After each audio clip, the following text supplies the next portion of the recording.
Good evening, my name is Toby Lepati Mesme. Sorry, we had a quick technical issue there. Welcome along to Thursday, the 11th of February, 2021.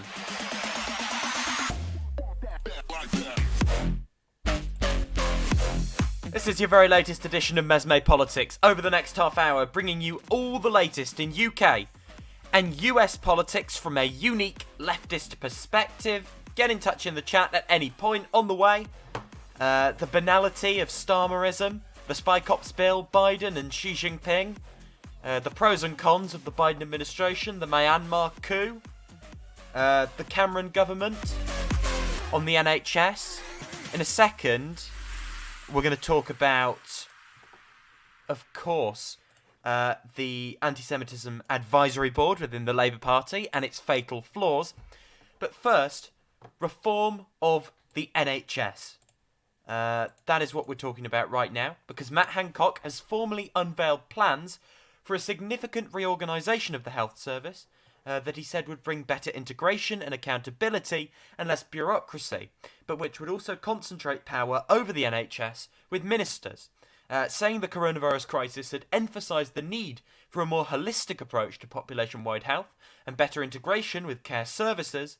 The Health Secretary portrayed the plans for NHS England as implementing the desires of NHS staff, councils and others, saying, "We have listened, and these changes reflect what the health and care family have been asking for," detailing plans for a healthcare white paper that will undo many of the changes made under former Conservative Health Secretary Andrew Lansley. But Labour immediately questioned both the timing of the changes and raised concerns about accountability of new integrated care organisations to local people. John Ashworth asked, "Where does the buck stop?" Meanwhile, various organisations that are advocates for public ownership of our public services have come out on this and basically said, this isn't, you're not undoing the damage you've done. You're doing a reorganisation in the middle of a pandemic, and at the end of it, the NHS is still going to be ruined by Tory policy. This doesn't fix all the damage done to it over the years by Tory policy. First of all, at the top, it's an astonishing and astounding admission of failure from the government that they're now undoing the big critical reforms that they promised were absolutely in the best interests of GPs, absolutely necessary. Of course, a car crash back under one of their previous administrations, right? The Tories haven't been out of government since then, and they're now going over errors that were made under the Cameron government. They are running against themselves. They ran in the 2019 election, pretty much, against themselves. And now the Johnson government is unpicking signature right-wing flourishes of the Cameron administration and critiquing the Grenfell policy of the May administration. The Tories, and they're being allowed to get away with this, are running against and attacking themselves. It makes no sense, but this is what we're currently witnessing.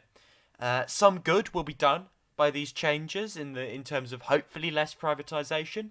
The damage is done. They're not undoing it. They're still committed to that ideology. That damage needs to be reversed. The Cameron government did some of the most unimaginably heinous things to the NHS through its package of quote-unquote reforms. We should never and can never, as British citizens, forgive that government for what it did. However, it is of course good if anything changes for the better, but I really wouldn't hold my breath. Meanwhile, Labour has announced its Anti-Semitism Advisory Board. There are some problems with it. I'll tell you why by playing you a clip from Rivka Brown, who is the editor at progressive Jewish organisation Vashti Media, a new Jewish media, because I feel I'm not a Jewish person and I'm not an expert on things like anti-Semitism, it's not really down to me to pontificate on the matter. So I thought, have a listen to her comments on Novara Media on the matter, which summarise my objections and concerns far better, far more eloquently than I could hope to. Have a listen. Sure. So I think there are no real surprises on this list other than perhaps Baroness Lawrence, which we can talk about later. But I think, those members of the board that I am familiar with, which is the kind of the rest of them really, I think what characterizes them above all is that they are not anti-racists. These include people like Marie van der Zeel, who wouldn't condemn Trump's racism, the Jewish Leadership Council, whose members believe that the concept of Islamophobia is moronic, and whose members, including the millionaire property tycoon Leo Noe, donate to settlements in Hebron. These are not people that I trust with an anti-racism agenda. These are people who have expressed a very specific and particular interest in anti-Semitism in the Labour Party during the Corbyn years, but don't seem to have broader than that, anti-racist principles, which I would expect of such a board.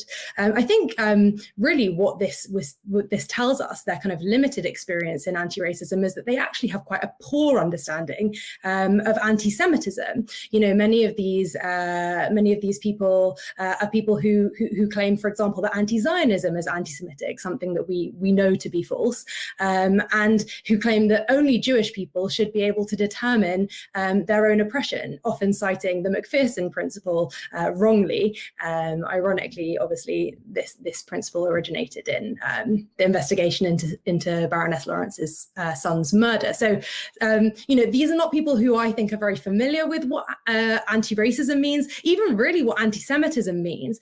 And so, who I don't really trust to give good advice to the leader of the Labour Party. I think they've been brought in as allies of Keir Starmer, as yes men, really. I think, in some ways it's quite incredible. It's hard to get a group of Jewish people in a room who will all agree with each other. But somehow, Keir Starmer has managed to do just that. These are not people who really disagree about the nature and the causes of anti-Semitism in the Labour Party, and in fact have quite a kind of specific attribution of that problem to the kind of Corbynite left. And so this has a number of issues with it, right? First of all, essentially this issue, the issue of anti-Semitism in the Labour Party, has been and is being, by the right of the party and the right in British politics, is being weaponised and politicised. You are making a debate that could have been about strengthening processes to deal with racism, to deal with anti-Semitism, to deal with whatever issues there are internally in the Labour Party. Instead, it's turned into a debate with the left on one side, the right on the other. Didn't need to be. That debate, is anti-Semitism bad, isn't a left-right debate. The right, the sort of, what this is going to be used to do, basically, which is, it's going to be used to attack the left. These are people with a clear political agenda. The whole thing's been politicised. That is going to mean that Labour's scrutiny and wider society's scrutiny on anti-Semitism ignores the rising far-right threat and focuses on the left, where there is some anti-Semitism, but on such a lesser scale, such a minute, non-threatening scale, compared, any anti-Semitism is despicable, but compared to the right, where the violence, the attacks, the shootings in synagogues are happening in Britain and, in America and in Europe, where that violence and that ideology is on the rise. Anti-Semitic conspiracy theories are on the rise. And at the same time, this whole thing disempowers and disenfranchises and otherizes further progressive and radical and leftist Jews inside and outside the Labour Party in British society, who have been called all manner of things, including self-hating, simply for holding the political principles that they do. There's a rich history and tradition of Jewish radicalism on the British left, and it's been completely erased by this whole debate. Quick clip of Keir Starmer talking. It's good to hear him criticise it, talking about the 10-year jail term thing regarding COVID restrictions. I have prosecuted many cases that have ended in a 10-year sentence, and I know an empty threat when I see it. So, the effectiveness of what happens at the border is to do with testing and quarantining, but pretending there's going to be a 10-year sentence, when in reality I don't think there is. I don't think it's really helping anyone. You might bring the law into disrepute. Well, as I say, I've prosecuted many cases that have ended in a 10-year sentence, and I know an empty threat when I see it. So Starmer really got to get in those QC credentials. Meanwhile, US President Joe Biden revealed today that his first phone call with Xi Jinping lasted a marathon 2 hours, during which he challenged his Chinese counterpart on human rights, trade, and regional muscle flexing, saying, "Last night I was on the phone for 2 straight hours with Xi Jinping." He warned that if the United States doesn't get moving on China policy, they'll, quote, "eat our lunch." It was the first call between the two since Biden took office in January, and was to set the stage for the relationship under the new US leader after it very substantially frayed, particularly towards the end, under former President Trump. Biden is under pressure at home and abroad to maintain Trump's stance as the West looks to China, trying to hold it to account for human rights abuses at the time where many on the right in the US and the wider world blame Beijing for failing to contain the coronavirus pandemic. I'm quoting to you from an article by a Sebastian Smith. It doesn't tell me what outlet it's from, actually. Hang on. No, it doesn't tell me. That's a funny one. Association for International Broadcasting. That's where it's from. So, few things to say on the Biden-Xi Jinping thing. These are the two most powerful men in the world. It's the first meeting of those two minds. Xi Jinping, Joe Biden. Right now, two most powerful men in the world, I would say. I don't think that's really up for much debate.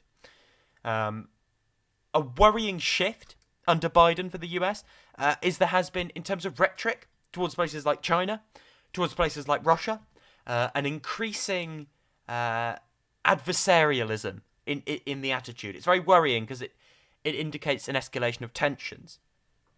You know, the US talking to China about human rights abuses, it's always, we get it one side. So the US, we don't scrutinise for all its human rights abuses, but we will scrutinise China. The left has to take a balanced approach on this. And a balanced assessment tells you there is not a lesser evil between the US and China. They are equivalent in their abuses and their debauchery in many cases. That's just a fact. In some areas, the US is not as bad. In other areas, China is not as bad.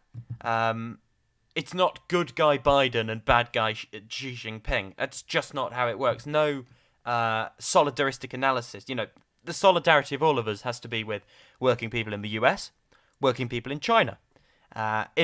Allegiance should not be to either the Chinese government and certainly not the American government. Also, Biden talking at the moment about the coup in Myanmar. Have a listen. Thank you for being here on short notice. I'm going to be very brief, but because the Vice President and I are heading over to the Pentagon for an extensive briefing and to make some comments as we did at the State Department. So I'm going to be going from here to there, and you'll get me there as well. I want to say good afternoon, everyone. I want to give you an update on the latest regarding our response to the military coup in Burma. As you know, the assault on Burma's transition to democracy remains an issue of deep bipartisan concern. We've consulted at length, for example, with Senator McConnell, who has had a very keen interest in this, and his team, and we welcome their helpful insights. We've also been in close contact with our allies and partners around the world. So Biden has announced, just skipping ahead, he's announced sanctions on the military leaders who directed the recent coup in Myanmar, formerly known as Burma, still called it Burma, which is questionable there. A quick read on the details of the coup from Jacobin here, from more of a left perspective on it.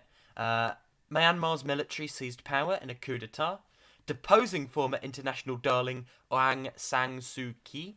The military dramatically exposed Myanmar's widely lauded democratic transition, which came to the world's attention with the freeing of Suu Kyi in 2010 and the first democratic election in decades in 2015, as fundamentally flawed. The 2008 constitution that governs the country grants the military full control over key ministries and broad authority to declare a state of emergency. The question of how Myanmar's people will respond now looms large.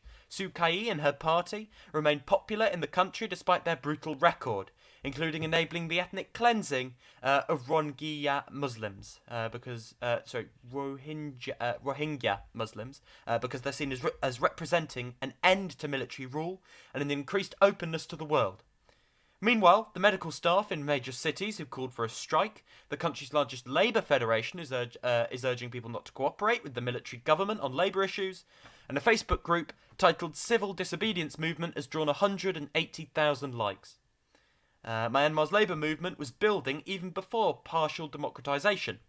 A major strike swept the country's most foreign-owned garment factories in 2009 to 10, the mostly foreign-owned garment factories, which the government met with coercion, quartering off factories and forcing workers and employers to come to a deal, undercutting the momentum of the movement. So, on Myanmar, the coup, above all else, shows that appeasement with those forces, the right-wing military and those forces of apparatus of the state in society, is not going to work for any quote-unquote liberal committing genocide, but we call them liberal. It says a lot about liberalism today. Reformer. The appeasement won't work. These people are out to get you. They were out to get her. They got her. This is the problem when liberal reformist movements cooperate and try and make concessions to the radical right, which has captured the military and the state apparatus. It doesn't work. This is never the way to deal with things. The US from up ahead talking about restoring democracy, that always sort of causes flashbacks of bombs being thrown. The US are never genuine in their concerns unless there's something in it for them. The democracy there had critically fatal flaws. The job for the people of Myanmar now and the Myanmar left is to attempt to build something new and something radical out of the ashes of this, rather than trying to restore the democracy that clearly wasn't a democracy, that's just been really unfortunate, horrifically overthrown against the will of the people living there.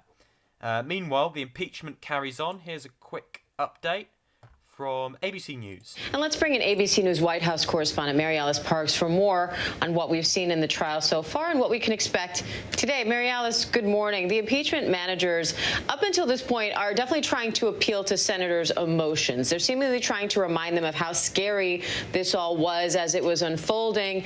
But is that enough to persuade 17 Republican senators that former President Trump was responsible for the riot? Well, as you heard John say, probably not, but there were definitely some Republican senators who left yesterday rattled. I was struck by comments from Senator Chuck Grassley of Iowa, who said he felt he was oblivious that day to the totality of the violence. I think Democrats did an effective job showing just how close the rioters had gotten to the Senate chamber. And they also took pains to tell the perspectives of so many law enforcement members. You know, the Republican Party is often the party of law enforcement, the party that comes to the defense of police. So the impeachment goes on. There was a piece in Jacobin basically saying, is the Biden administration a third Obama term, sorry. I think it is pretty easy to say this will be to the left of Obama as a presidency, thanks to structural factors, not Biden's personal commitment to any sort of progressive politics. But there are a plethora of weak points about the administration. It's not an ally of the left, but it won't be as immediately hostile as the Obama administration, save big structural change. John says, I worry about NHS reforms. Centralised control hadn't worked well for test and trace. No movement on social care. Other stuff looks promising, especially mega U-turn on previous admins. I agree. It's good that hopefully they won't hand out as many private contracts. Problem is, there are so many embedded in the thing. Centralisation doesn't work. Local democratic control does work. And those are all things that a future Labour government should absolutely look at. In Tribune, there's a piece by Tom Blackburn I'd recommend you read, entitled For Keir Starmer, Scrapping the Community Organising Unit in Attacking Party Democracy, a Part of a Single Project, to turn Labour back into a party of the establishment. Its days had appeared numbered for some time, but it has finally been confirmed that Labour's community organising unit is to be disbanded. Earlier this month, the party informed community organising staff that their contracts, which were due to expire in May, would not be renewed. With unemployment soaring, this hardly seems like an act of a conscientious employer, not least one that supposedly prides itself on being the party of work and jobs.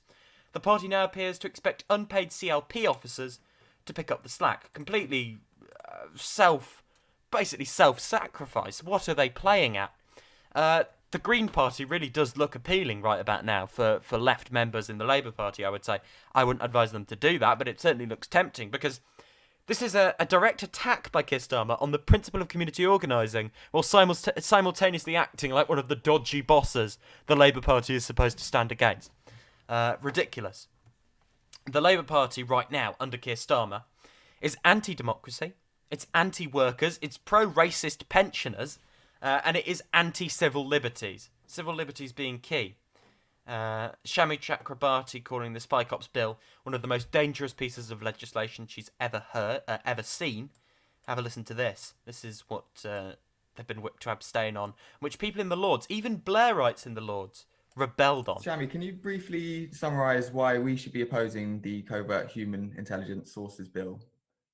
The Spy Cops Bill is one of the most terrifying pieces of legislation that even I have seen in my working life.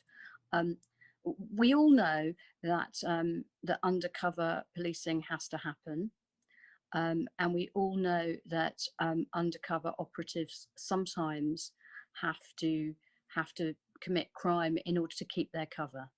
So, you know, I would accept that if you're putting someone undercover in a terrorist cell, they're going to have to commit the offence of being a member of a prescribed organisation. If you're putting someone in a drugs ring, they're going to have to, at the very least, probably possess banned material and quite possibly deal as well. And all kinds of undercover operatives are going to have to break speeding offences at times, for example.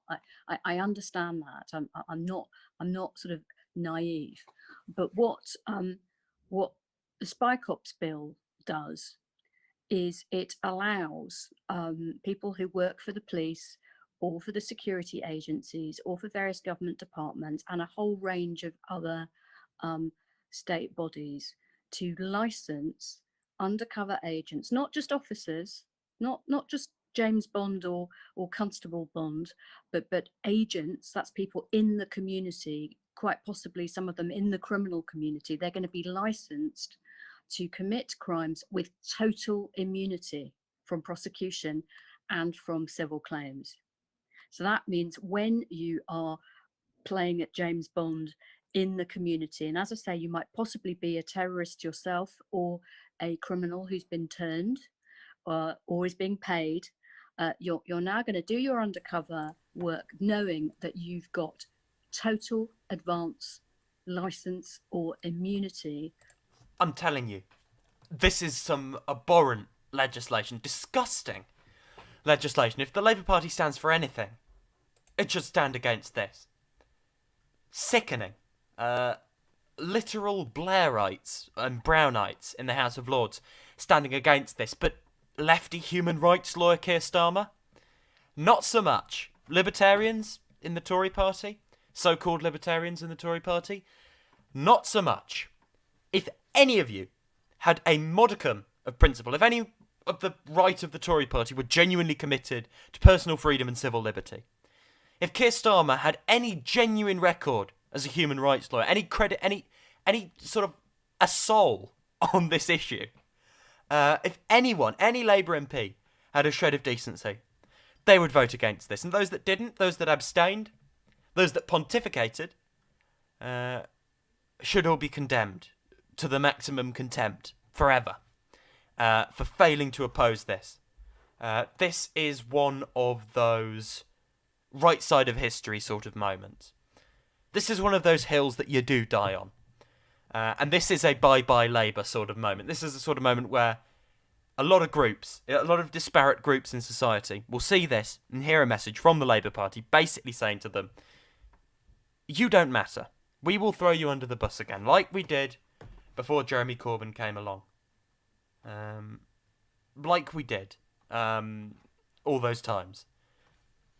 As they did with civil liberties under Blair. The Blair government, whatever, people talk about, oh, they achieved this progressive goal on poverty, blah, blah, blah. A few good things were achieved. Of course they were. They had a huge majority. They were a Labour government. But in order to achieve some minimal incremental goals, progressive goals.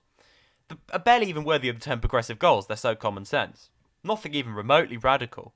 You know, they make the centre today look radical. They make Guardian columnists look radical. But in order to do those minimal things, the Labour leadership threw under the bus any semblance of a moral high ground on foreign policy and on civil liberties and on asylum and immigration. If Labour does that again, they have lost my support.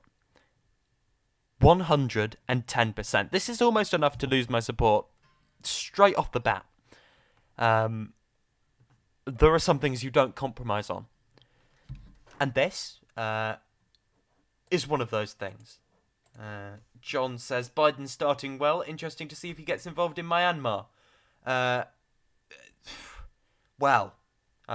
He has no right to. At all. He shouldn't meddle with it. You wouldn't put it off the table, though. You wouldn't. You couldn't not see it happening. It could happen. John Trickett has been querying the government on life expectancy in the north of England. Jacob Rees-Mogg's answer was dreadful as usual. Have a listen. Poor treatment of the north, where life expectancy is falling for the first time in a century, but where we've seen the severest cuts of any region to public health service provision. There are now 195 fewer GP surgeries in Yorkshire. We've got the slowest decline in COVID infection rates. And meanwhile, they sent half of the North's vaccine supply down south. And for the autumn break, we know that they cut school meals, free school meals, but hunger, poverty, service cuts and COVID all march hand in hand. So can we have a debate in government time about their disgraceful health record in the north of England? I will of course bow to your wisdom, but I believe the word balderdash is parliamentary and it applies to the honourable gentleman's question. Balderdash at that. Well, it is Jacob Rees-Mogg, the walking cadaver at the top of government. Really is a nightmare, isn't it?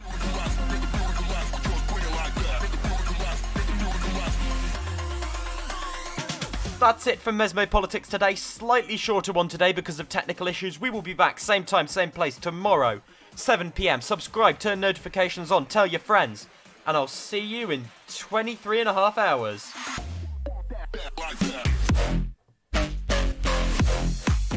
Thanks for getting in touch and getting involved throughout. You've just had all the latest in UK and US politics from a unique leftist perspective. I'm Toby Lapati Mesme. You can email me, tobyjoshua2004@gmail.com. Follow me on Twitter @TobyJoshuaUK, or read my daily Medium pieces, weekdays, 5-minute reads, @TobyJoshuaPolitics. Thanks for listening, and I'll see you very soon. The last show of the week, tomorrow, we'll make it a good one, Friday.